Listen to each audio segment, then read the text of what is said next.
tuntutlah ilmu walaupun sampai ke negeri Cina.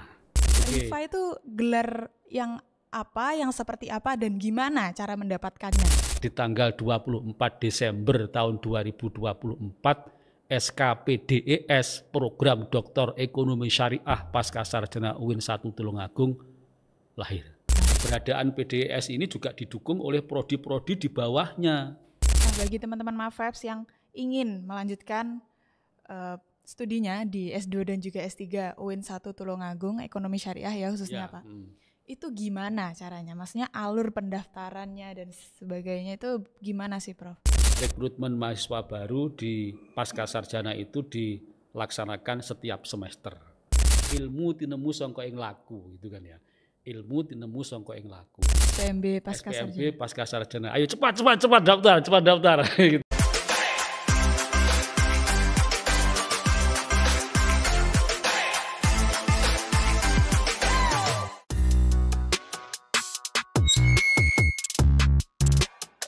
Halo Mafeps, balik lagi di Piensa, podcast inspirasi ekonomi dan bisnis Islam UIN 1 Tulungagung. Seperti biasa, kali ini bareng aku Tifa yang akan membahas tentang peluang pendidikan pasca sarjana S2 dan juga S3 serta dari profil ekonomi syariahnya di UIN 1 Tulungagung. Tentunya dengan narasumber yang luar biasa, siapa lagi kalau bukan Profesor Dr. Agus Eko Sujianto, SEMM Rifa. Siap. Ya. Assalamualaikum warahmatullahi wabarakatuh. Waalaikumsalam warahmatullahi wabarakatuh. Saya dulu dong Prof ke teman-teman Mafeps yang mungkin lagi nonton ya di YouTube-nya Febi UIN 1 Tulungagung. Ya, saya ulang. Assalamualaikum warahmatullahi wabarakatuh. Bismillah, alhamdulillah, wassalatu wassalamu ala rasulillah, wala hawla wala quwata illa billah, amma ba'du. Yang saya hormati para hadirin dan hadirat. Mohon maaf Mbak Tessa, ini saya jelaskan juga kalau hadirin berarti yang ada di ruangan ini. Ya. Ada saya, ada Mbak Tifa, ada Mas Rizal dan audien yang lain. Kemudian juga hadirat. Ini nanti kan ekspektasinya akan di-share ke YouTube ya. Iya, maka betul. Beliau-beliau nanti adalah hadirat kita. Oke, siap. Tuh, ya, bangga. Yeah. Seperti yang kita tahu ya Prof, di UIN 1 Tulungagung ini kan ada pendidikan pasca sarjana S2 dan juga S3. Nah, boleh dijelaskan secara umum dong Prof, mengapa sih pendidikan pasca sarjana itu penting di S2 dan juga S3, terutama di bidang ekonomi syariah? Baik, sangat berterima kasih sekali saya difasilitasi oleh rekan-rekan dari Febi untuk kita bikin semacam podcast seperti ini. Dan saya pikir ini satu silaturahim tentunya. Yang kedua ya tentu promosi gitu ya. Bagaimanapun juga kita ingin mempromosikan, mengkomunikasikan prodi S2 dan S3 Ekonomi Syariah Pasca Sarjana UIN 1 Tulungagung ini pada khalayak.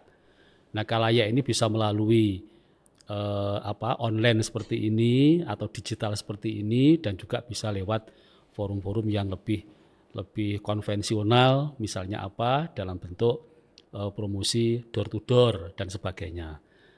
Rekan-rekan Fiesta? Mafeps.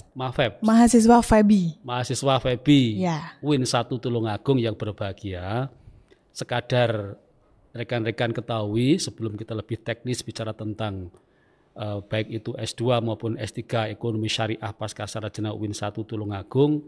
Yang pertama ada satu riwayat bahwa tuntutlah ilmu walaupun sampai ke negeri Cina, gitu kan ya. Itu sebuah riwayat dan saya pikir itu sudah masyhur, sudah sering kali kita baca, sering kali kita lihat, bahkan juga sering kali kita dengar bahwa kita ini dianjurkan untuk menimba, untuk mencari ilmu dimanapun juga, gitu kan ya. Meskipun sampai ke negeri Cina, redaksinya seperti itu. Itu jauh sekali kalau mau ke Cina itu.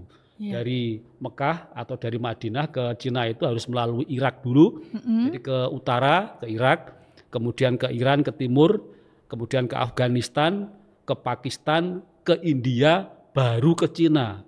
Jadi jauh banget dari Mekah, Madinah sampai ke Cina. Tapi dianjurkan kita untuk mencari ilmu, menimba ilmu.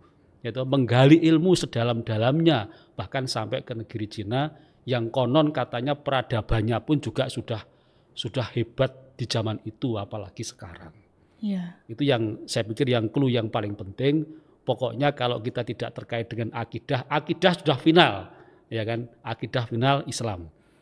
Tapi untuk mencari ilmu, baik itu pada aspek-aspek yang terkait dengan zahiriyah, itu saya pikir tidak bisa hanya berada pada satu lingkup negara saja, tapi harus bisa belajar ke mancanegara. Iya. Itu. Satu itu, yang kedua terkait dengan ini kesejahteraan. Ya, Mbak Tifa ya, kesejahteraan. Saya pikir juga rekan-rekan mahasiswa FEBI dan para pemirsa yang lain juga paham bahwa kesejahteraan itu menjadi menjadi target gitu ya. Menjadi target suatu bangsa, suatu negara untuk memberikan ya rasa sejahtera kepada masyarakat. Kepada warga negaranya. Dan ingat ya toh, kesejahteraan itu tidak saja diukur pada aspek finansial atau aspek ekonomi saja, tidak. Tetapi kesejahteraan itu bisa dipotret dari aspek ekonominya itu sendiri. Kemudian juga yang kedua kesehatan. Kemudian yang tidak kalah pentingnya terkait dengan kita, dunia kita, pendidikannya. Itu. Nah, kesejahteraan yang diukur oleh biasanya secara internasional menggunakan istilah Human Development Index atau HDI, kemudian di Indonesia lebih populer dengan istilah Indeks Pembangunan Manusia. 3 aspek itu. Ini saling terintegrasi, tidak boleh kok kemudian pendidikannya harus lebih tinggi atau lebih bagus, lebih hebat porsinya jika dibandingkan dengan kesehatan, jika dibandingkan dengan ekonomi, tidak. Jadi ini seiring bersama, barangkali seperti itu ya. Jadi terintegrasi ya, 3 aspek atau 3 dimensi atau 3 indikator ini terintegrasi untuk mewujudkan masyarakat dan bangsa Indonesia ini yang lebih sejahtera dan sejahtera pada periode-periode yang akan datang. Tuh. Jadi sangat penting ya, jadi sangat jauh sekali pendidikan pasca sarjana itu karena tidak hanya mencakup dalam satu aspek finansial, tidak hanya dalam finansial, tapi juga pendidikan. Oke, Prof, tadi sempat salah fokus ya dengan gelar dari Prof Agus. Tadi ada RIFA-nya. Nah, saya baru dengar nih, Prof. Aku pengen ngerti saja rekan-rekan. Oke. RIFA itu gelar yang apa, yang seperti apa, dan gimana cara mendapatkannya? Ya, jadi kepanjangan dari RIFA itu Register Islamic Financial Association. Itu salah satu kompetensi tingkat internasional karena terkait dengan Islamic Financial, berarti ya keuangan Islam, perencanaan keuangan Islam gitu. Nah, itu kita peroleh dari IRFC internasional. Ya, IRFC internasional itu berpusat di Amerika dan kita juga kemarin ada berapa ya? Ada 3 orang ya, dosen FEBI ini yang mengikuti kegiatan RIFA itu. Kemudian di adiknya RIFA itu ada yang namanya CIMM gitu ya. Itu ada mahasiswa dan dosen FEBI yang ikut juga kompetensi internasional. Mahasiswa juga bisa? Bisa ya. Yang paling rendah, bukan paling rendah ya, yang paling dasar gitu ya. Paling dasar itu tingkatan yang gelarnya CIMM. Oh gitu. Mbaknya kalau kepingin juga ikut program ini bagus, ini bisa menambah rekognisi pribadi, kemudian juga bisa menambah rekognisi prodi atau fakultas bahkan universitas. Itu. Jadi ada CIMM, kemudian atasnya lagi adalah RIFA, Register Islamic Financial Association. Luar biasa sekali ya. Ya, biasa saja. Jarang sekali loh Pak ada gelar RIFA gitu. Ya, betul. Oke, balik lagi ke S2 dan juga S3 di UIN 1 Tulungagung ya Pak. Ya.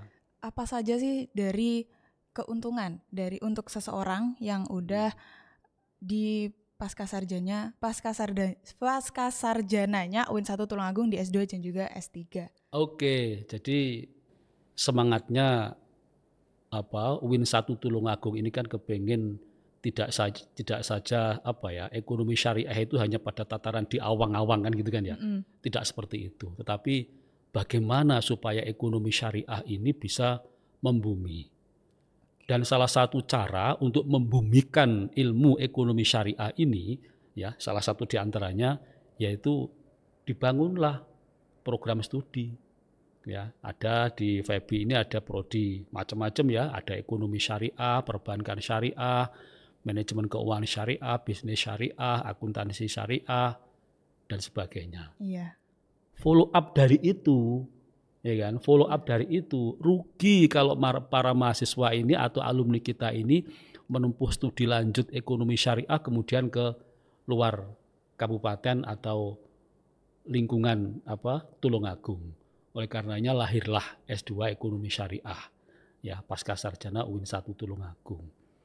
Nggak cukup dengan hanya S2 Ekonomi Syariah. Ternyata alumni kita, animo alumni S2 Ekonomi Syariah untuk melanjutkan kuliah di strata 3 atau S3, baik itu di Malang, Surabaya maupun di Yogyakarta, ternyata juga banyak. Ini peluang. Dulu ya, ini peluang. Kenapa kok kita tidak mendirikan sendiri saja gitu loh ya? Kita tidak mendirikan, mengajukan proposal ke otomatis ke Kementerian Agama supaya ada inline gitu ya, inline antara S1 terkait dengan rumpun ilmu ekonomi syariah, kemudian S2 dan S3. Alhamdulillah kita kemarin itu presentasi S3 Ekonomi Syariah atau kita singkat dengan PDES, Program Doktor Ekonomi Syariah, itu kalau tidak salah berarti benar ya, di bulan Oktober tahun 2024. Ya. Oktober 2024 kita ada tamu, kita divisit, kita di assessment oleh Kementerian Agama, oleh Diktis pada waktu itu, kemudian juga ada asesornya. Kita presentasi pada waktu itu dan alhamdulillah mendapat dukungan semua pihak, baik itu Pak Rektor atau Rektorat, kemudian para dekan fakultas, kepala lembaga, kepala pusat, dan tentunya dari pasca sarjana UIN 1 Tulungagung. Alhamdulillah kita lancar presentasi, kemudian alhamdulillah juga di tanggal 24 Desember tahun 2024 SKPDES Program Doktor Ekonomi Syariah pasca sarjana UIN 1 Tulungagung lahir. Lahir. Kemudian ini di semester genap tahun akademik 2024-2025 kita coba untuk rekrutmen mahasiswa baru, ya tentu atas arahan dari pimpinan, baik itu pimpinan rektorat, Pak Rektor, ya, kemudian Warek 1 tentunya, kemudian dari Direktur Pasca Sarjana, Wadir, dan lain-lain. Kita Bismillah, gitu ya. Bismillah kita rekrutmen mahasiswa baru PDES semester 1-nya pada semester genap 2024-2025. Oke, itu tadi ya Mafeps keuntungan dari program studi Ekonomi Syariah di pasca sarjana S2 dan juga S3.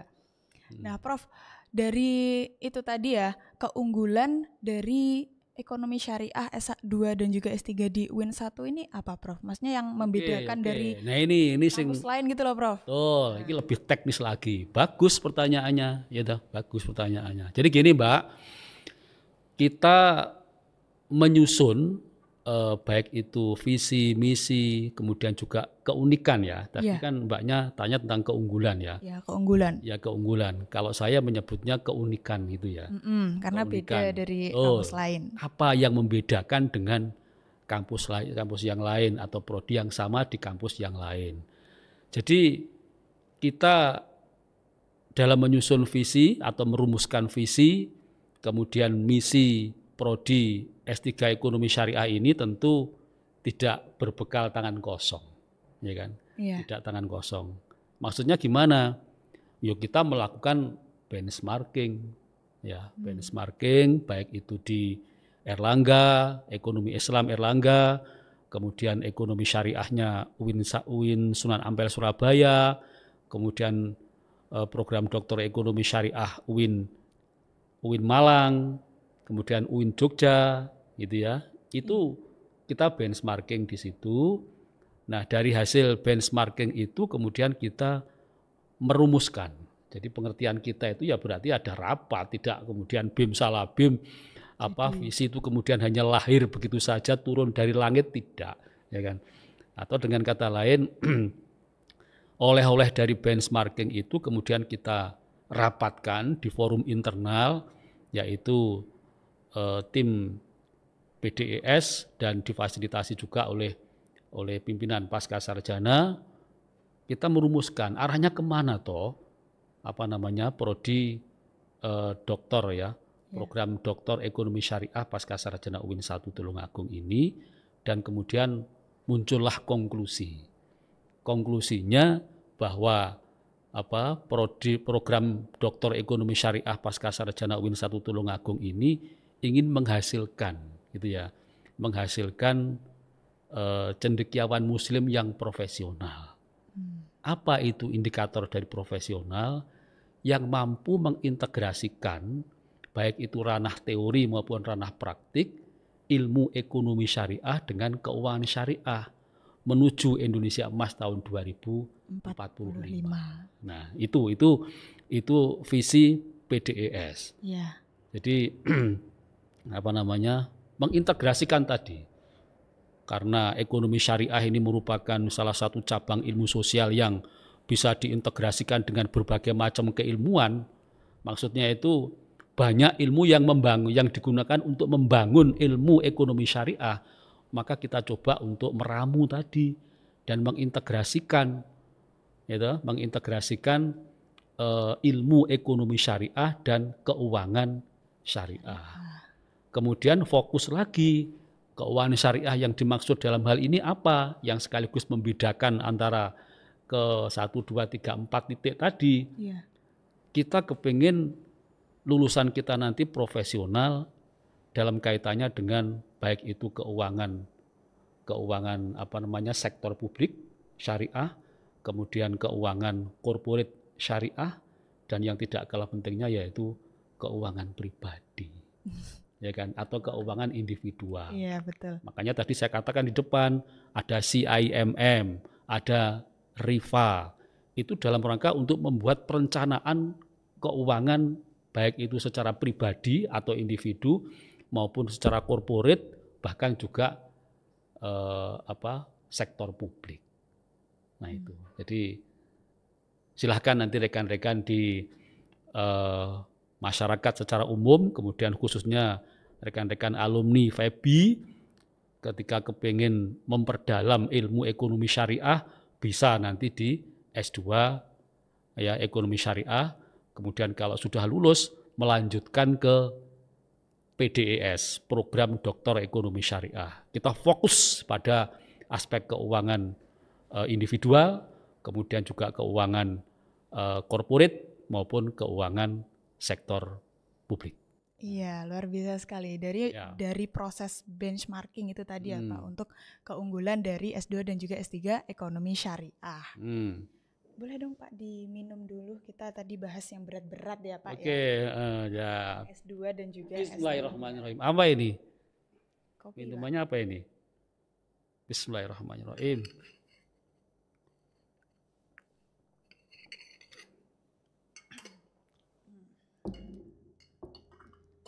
Oke, lanjut ya Prof ya.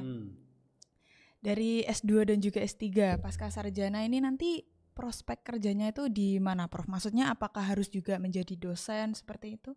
Oke.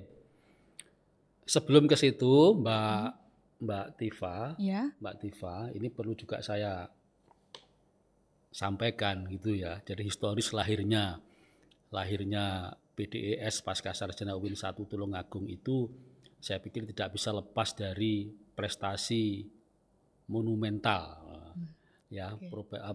prestasi monumental UIN 1 Tulungagung itu yang pada ini September ya 10 September tahun 2024 alhamdulillah universitas kita mendapat prestasi unggul, ya kan, dari badan akreditasi BAN ya, dari BAN PT, ya dapat unggul. Dari situ kemudian kita tergerak, ya.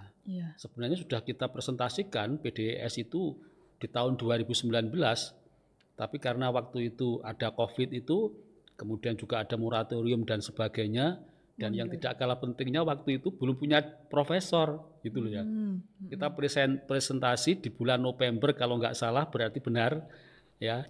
Di bulan November tahun 2019, kebetulan yang presentasi waktu itu saya dan Pak Rektor, Pak Dr. Ajis, waktu itu juga belum profesor, gitu loh ya. Dan ternyata sama pemerintah, sama Kementerian Agama belum diizinkan karena belum ada profesornya. Alhamdulillah sekarang sudah ada profesor, saya dan Pak Didi Nurrohman, dan sehingga kita bisa mendirikan ini. Kemudian Mbak Tifa, kita punya 5 dosen tetap DT. Di PDES itu punya 5 DT, semuanya doktor tentu. Dari 5 doktor itu 3 profesor. Ya, 3 profesor, ada Prof. Dede, ya, itu ekonomi syariah, kemudian Prof. Ifatin Nur terkait dengan backup syariahnya, kemudian saya pendidikan ekonomi, tetapi meskipun pendidikan ekonomi, saya mengikuti atau saya melakukan update terhadap ilmu-ilmu ekonomi syariah, rumpun ilmu ekonomi syariah. Contohnya apa? Saya punya RIFA. Kemudian saya juga punya Associate Wealth Planner, perencana kesehatan keuangan. Saya punya itu terkait dengan syariah. Jadi meskipun pendidikan saya ekonomi umum lah gitu ya, pendidikan ekonomi, tetapi saya proaktif untuk mengupdate pengetahuan saya melalui ya sertifikasi tadi. Kemudian ditambah lagi 2 orang doktor, ini dokter ekonomi syariah, murni ekonomi syariah, yaitu Dr. Binti Nur Asyah dan Dr. Rohmat Subagio. Ini 5 orang ini yang nanti membackup kita program dokter ekonomi syariah. Kemudian Mbak Tifa, yang tidak kalah pentingnya bahwa keberadaan PDES ini juga didukung oleh prodi-prodi di bawahnya. Ya, prodi-prodi S2 berarti. Yaitu S2 ekonomi syariah, tadi yang saya sampaikan di awal, itu sudah terakreditasi baik sekali. Kemudian hukum ekonomi syariah, itu juga nilai akreditasinya baik sekali. Itu yang dekat, ya, yang dekat dengan PDES. Kemudian apalagi nih? Bentar, ini penting yang, profil tadi ya. Profil lulusan itu sebagai peneliti tentu ya, karena S1, S2, S3 kan dibekali dengan mata kuliah namanya metodologi penelitian ya. Betul. Ada metodologi penelitian ekonomi syariah, ya otomatis profil lulusan kita itu sebagai peneliti. Ya, peneliti. Peneliti ya sama dengan dosen. Sama dengan dosen. Karena kalau di Amerika itu ya researchers itu ya tidak lain dan tidak bukan yaitu ya dosen. Karena dosen itu kan yang melekat pada dosen itu tridharma ya. Ya, pendidikan pengajaran, kemudian penelitian dan publikasi ilmiah, pengabdian kepada masyarakat dan publikasi ilmiah. Jadi saya katakan atau saya tambahkan dengan kata publikasi ilmiah itu karena baik penelitian atau penelitian yang kita produksi itu tentu harus dipublikasikan atau dideseminasikan, baik itu dalam bentuk forum jurnal ilmiah maupun dalam bentuk call paper dan yang tidak kalah pentingnya yaitu proceeding, misalnya seperti itu. Dan pengabdian kepada masyarakat itu juga dipublikasikan.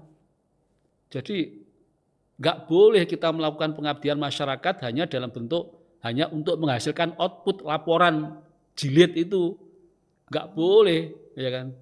Zaman sekarang kok, ya, zaman sekarang harus ada impact, gitu loh. Jadi ada output akademik, ada impact akademik, ya kan? output akademiknya apa? Yes, tadi yang saya bilang itu ya, laporan.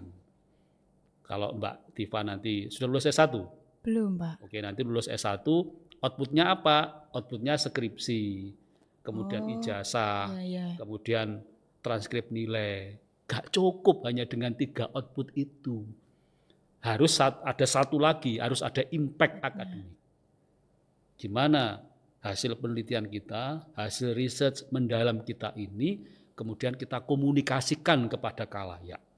Ya, kita komunikasikan kepada khalayak. Dalam bentuk apa? Tadi yang saya bilang, bisa diseminasi, bisa proceeding, bisa call for paper, dan juga bisa publikasi di jurnal ilmiah. Yang peneliti yang pertama, masih banyak ini. Kemudian yang kedua, konsultan perencana keuangan syariah, ya kan? Konsultan perencana keuangan syariah.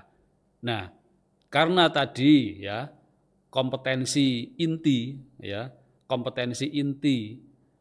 dari prodi kita ini, prodi PDES ya, program Doktor Ekonomi Syariah itu mengintegrasikan ya kan ilmu ekonomi dan keuangan syariah, baik itu sektor publik, kemudian individu maupun korporat, maka tentu harapan kita nanti lulusan kita atau sebelum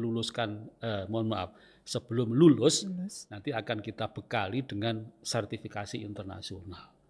Apakah itu dalam bentuk CIMM atau mungkin Register Islamic Financial Association atau RIFA itu. Ya kan? Jadi nggak cukup hanya dengan berbekal. Kalau di S1 SKPI ya, surat keterangan pendamping ijazah gitu ya. Kalau nggak salah seperti itu. Nanti kalau di S3, ya, S2 apalagi S3, kita nanti bekali juga atau harus ada atribut gitu ya. Atribut tidak cukup hanya dengan ijazah dan publikasi, tadi yang saya katakan, tambah satu lagi, punya sertifikat kompetensi internasional. Penting sekali internasional. Ya, kemudian ada lagi, ada dua lagi ya. Pengelola bank syariah. Nah, pengelola bank syariah. Di Tulungagung dan sekitarnya ini kan banyak sekali lembaga-lembaga keuangan syariah ya, yang harapannya nanti bisa menjadi pasar potensial program Doktor Ekonomi Syariah, apalagi saat ini yang sedang menimba ilmu di S2 Ekonomi Syariah itu banyak praktisinya dari bank mana Ibu? Dari bank syariah itu banyak. Nah, mereka ini yang nanti akan kita hire juga, kita anjurkan juga untuk melanjutkan studi di PDES.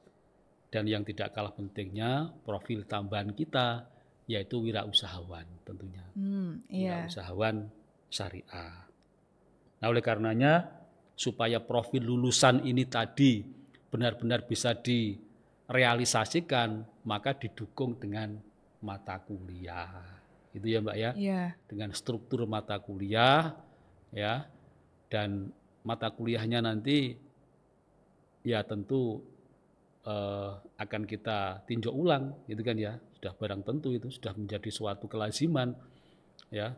Mata kuliah kita lakukan peninjauan ulang kurikulum ya 2 tahun ke depan gitu ya. 2 tahun ke depan paling lama tentu menghadirkan pakar-pakar baik itu dalam negeri maupun luar negeri supaya PDES ini benar-benar nanti ya arahnya itu diterima di khalayak internasional.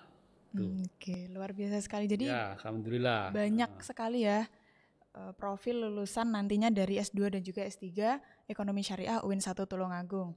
Nah, bagi teman-teman Mafeps yang ingin melanjutkan studinya di S2 dan juga S3 UIN 1 Tulungagung Ekonomi Syariah ya khususnya Pak.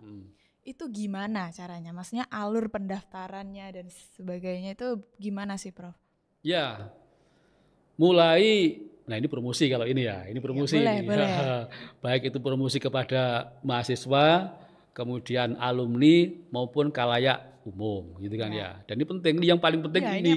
Yang paling penting ini.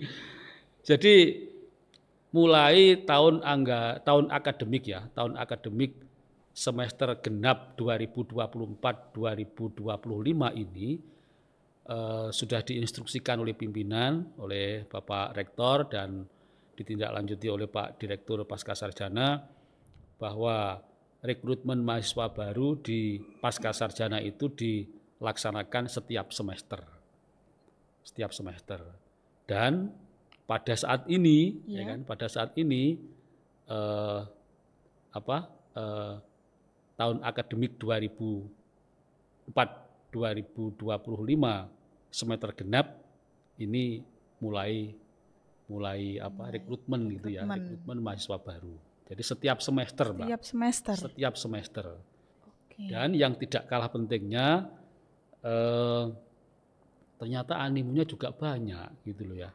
Animo masyarakat ya, untuk kita belum membuat pemetaan ya apakah masyarakat yang mendaftar di semester genap 2024-2025 ini berasal dari UIN 1 Tulungagung atau dari luar, kita belum membuat pemetaan. Nanti setelah rekrutmen kemudian kita cek baru kelihatan. Nah, syukur bagi nanti diundang lagi di forum podcast yang berbahagia ini, yang terhormat ini oleh Mas Rizal Furqoni untuk memberikan ini loh ya, SPMB Pascasarjana UIN 1 Tulungagung. Satu. Yang kedua tentu kita ya melalui gandeng masih pertama ya, melalui flyer kemudian juga di webnya Pascasarjana dan di webnya universitas. Iya, semuanya membuka informasi tentang Pascasarjana. Betul, dan kita menggunakan pendekatan baik itu online maupun offline untuk promosinya itu. Online yang tadi saya katakan, offline ya berarti ya dari mulut ke mulut. Kita sampaikan ke teman-teman dekat kita untuk kemudian di-sharing ke teman-teman yang lain gitu. Ya, menurut saya baru pertama kali kemudian animonya banyak ya, meskipun tidak merata pada masing-masing prodi, ini sudah capaian yang bagus. Ya, capaian yang bagus. Sudah luar biasa ya, Pak. Dan ingat, ini sampai dengan 7 loh, tanggal 7 loh ya. 7 Februari tahun 2025. SPMB Pascasarjana. Ayo cepat daftar gitu. Nah, ini penting ya. Gitu Mbak Tifa. Oke, terakhir ya Prof, pesan dan juga motivasi nih buat Mafeps yang mungkin masih ragu nih Prof untuk melanjutkan studinya ke S2 dan juga S3 Ekonomi Syariah UIN 1 Tulungagung. Gimana sih Prof agar mereka tuh yakin, oke, aku mau lanjut S2, S3 gitu. Ya. Barangkali yang seringkali saya ungkap ya, saya sampaikan ketika saya di pengukuhan guru besar itu, saya menggunakan istilah yang dikemukakan oleh, saya itu hobi wayang Mbak, hobi wayang kulit. Ya kan? Pak Anom Suroto itu selalu bilang ya, ilmu tinemu sangka ing laku gitu kan ya. Ilmu tinemu sangka ing laku. Satu itu. Yang kedua terkait dengan kebutuhan pasar tenaga kerja ya. Kebutuhan pasar tenaga kerja itu sekarang ini tidak cukup ya ternyata hanya dengan berpendidikan S1 saja. Ya kan? Iya. Ya, tidak cukup hanya dengan S1. Oleh karenanya Pascasarjana UIN 1 memfasilitasinya dalam bentuk tadi prodi-prodi yang kita berasumsi diminati oleh masyarakat. Satu. Yang kedua juga memiliki basis prodi yang banyak dan tentunya banyak secara keprodian maupun secara mahasiswa. Contohnya di FEBI saja. Ini kalau orientasinya ke keprodian. Di FEBI itu ada prodi kalau nggak salah 6 atau 7 gitu ya. 7 prodi di FEBI. Masing-masing prodi itu peminatnya banyak. Mahasiswanya banyak gitu ya. Iya, mahasiswanya banyak. Mahasiswa banyak. Mosok toh cukup hanya dengan S1 saja. Itu kan ya. Apalagi wong mencari ilmu itu kan juga dianjurkan sampai ke negeri Cina. Lahat ya. Oh, Liang Lahat ya. Iya. Tetap kita dianjurkan untuk untuk mencari ilmu bahkan sampai ke Cina. Iya. Sejauh mungkin, setinggi mungkin gitu. Walau bisin, ya kan? Walau bisin. Jadi meskipun sampai ke negeri Cina. Ya kan? Nah, gandeng di tempat kita ini ada. Kenapa tidak kita manfaatkan gitu loh ya. Biar serumpun sejalan gitu ya. Iya. Oke, saya kepingin di luar Tulungagung, monggo, tapi ingat kalau di luar Tulungagung ada biaya kos, kemudian living cost lah ya. Living cost baik itu kosnya atau penginapannya, kemudian makannya juga harus kita pikirkan. Kemudian yang ketiga adaptasinya. Iya, adaptasinya yang menantang ya. Nah, di Tulungagung sendiri ada, ya kan? Kenapa tidak kita manfaatkan? Wong akreditasinya pun juga sudah unggul secara institusi, kemudian setiap prodi juga sudah baik sekali. Sama saja. Ya kan? Tidak perlu adaptasi lagi. Nah, ya kan? Tidak perlu adaptasi, kemudian bisa kita, kalau istilah Jawanya bisa duduk ya. Yeah. Bisa kita duduk dari rumah kita masing-masing. Ya kan? Ini kan keunggulan yang saya pikir keunggulan yang tidak bisa diperhitungkan secara matematik kalau seperti itu. Iya, betul.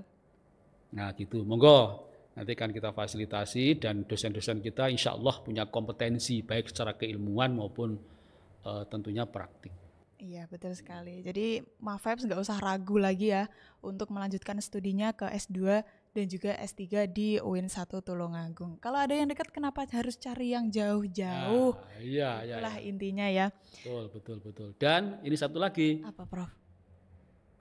Ternyata alumni kita di S2 dulu ya, karena S3 kan juga belum jalan gitu kan ya. Belum jalan meskipun juga sudah SPMB. Ya, alumni S2 kita ini juga diterima menjadi dosen perguruan tinggi negeri loh. Ya, dan pegawai negeri PNS gitu kan ya. Ada juga yang di situ, ada yang dosen-dosen swasta juga banyak. Ya kan, bahkan pagi tadi ketemu diterima di Pemkab. Ya, ada yang diterima di PNS pemerintah kabupaten ya. Tidak saya sebut kabupaten mana ya. Itu juga alumni kita. Artinya alumni kita juga bisa bersaing. Iya, mampu dan berkompeten gitu ya, Pak. Iya. Jadi seperti itu. Iya.